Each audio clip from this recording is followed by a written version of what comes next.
Hello po, this is Alvin J. Torrejano sa OYO Sublimation Printer Operator.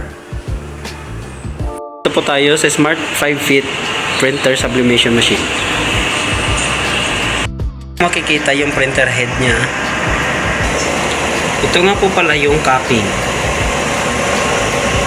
At ito naman po yung wiper. Siyempre bago po natin gagamitin yung machine, kailangan po natin i-clean.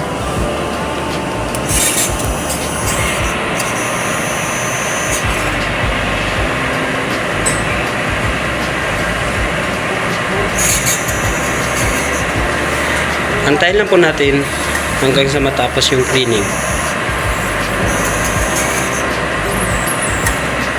Siyempre, pagkatapos po ng cleaning, kailangan po natin punasan yung wiper.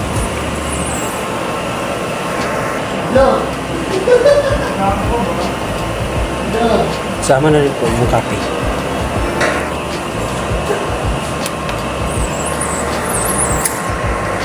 After po punasan, inanasal test po natin siya.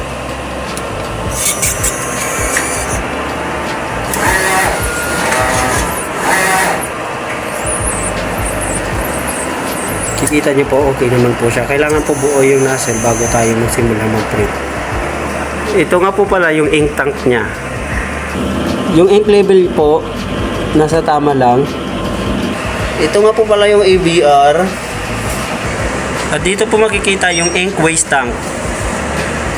Ito na rin po yung ground wire niya. Ito nga po pala yung consumables.